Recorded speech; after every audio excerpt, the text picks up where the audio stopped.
Let's imagine a flagship smartwatch. It would have crazy battery life. I'm saying multiple days over the competition. And in order to facilitate this battery life, we're going to give it not one, but two processors and give it top of the line performance at a comparable price to competition. Well, this exists, and it came out a little over a year ago in the form of the OnePlus Watch 2 at a launch price of $300. Now, I got this watch at launch because I had a curiosity for the smartwatch space. It's my first smartwatch ever, so in a sea of dozens of other smartwatches, let's find out if the OnePlus Watch 2 is still the watch to buy in 2025. It's been over a year now, so you might have already heard of the crazy battery life, but if you haven't, the Watch 2 can last anywhere from 3 to 4 days. And if you're unfamiliar like I was, the Galaxy Watch 7 can last from 1 to 2 days, the Apple Watch Ultra 3 from 2 to 3 days. And if you can't already tell, the Watch 2 just breezes past the competition. And to be more specific, the Watch 2 can get up to 100 hours of battery life in smart mode. And to preface, that's not the battery saving mode, it's the default. The OnePlus Watch 2 houses a Snapdragon W5 Gen 1, which ran Wear OS 4 at launch.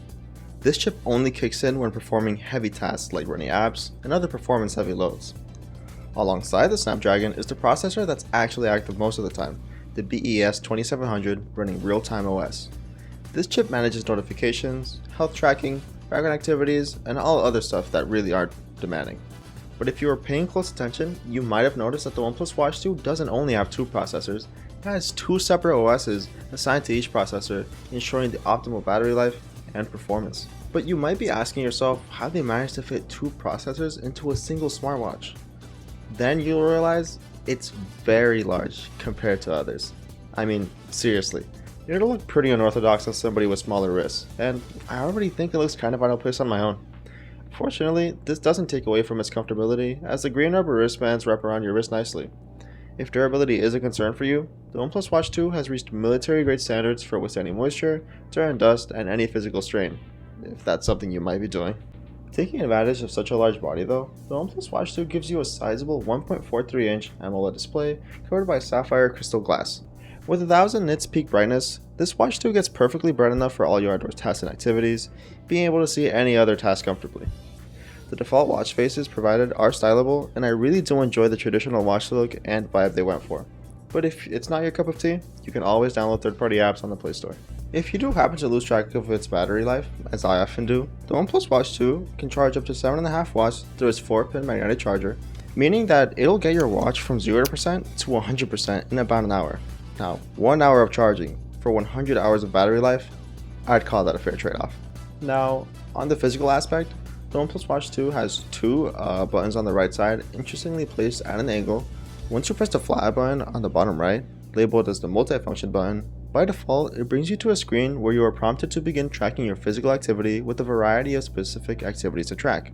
But if it's not something you'd commonly use, you can always remap it to your most recent app or any other app you really would like. If you double tap the multifunction button, by default it opens Google Wallet. Remapping the double tap does the same as mentioned before. Interestingly enough, the crown of the Watch 2 has been placed on the top right of the device. When you press it once, it'll bring you to all your apps that you've downloaded, all the pre-downloaded apps. Press it again, it'll bring you to your watch face. That's all there really is to it, until you try to rotate it, which it does rotate, but that doesn't do anything, it doesn't scroll.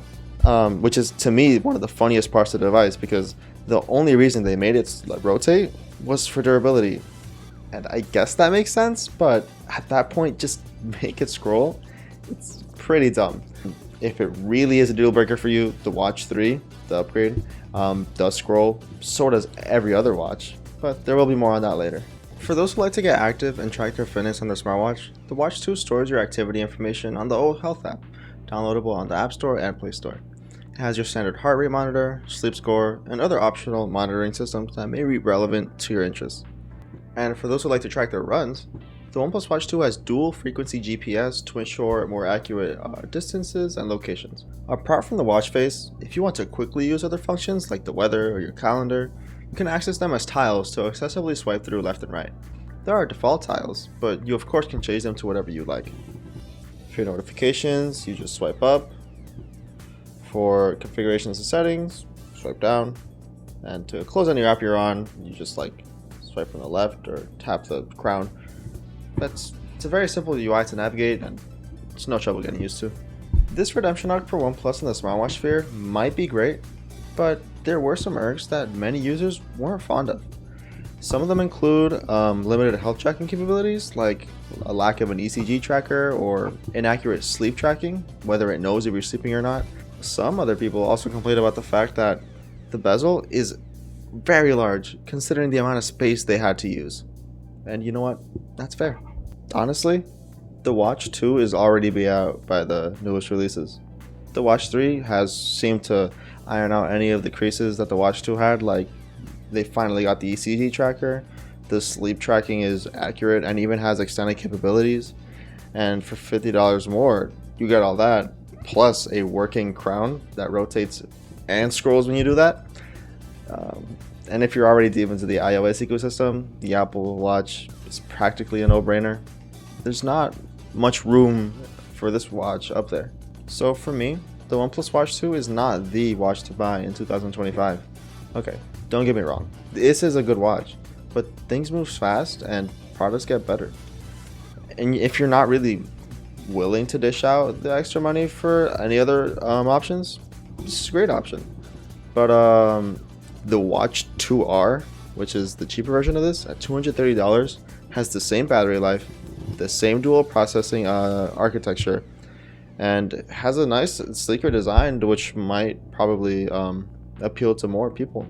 So as you can tell, the Watch 2 just hasn't held up. Though I will say, I really am enjoying the fact that many companies, brands, and tech are realizing the fact that increased battery life really makes all the difference in their products as opposed to others, and like makes them that much more competitive when people are looking after them. But let me know, what do you enjoy the most in a tech product like this? If you enjoyed this video, please be sure to like and subscribe. I had a lot of fun making this. If you want to learn more about any OnePlus products, check out my last video on the OnePlus 12 to see if it's worth it this year, which we're currently filming on. And thanks for watching.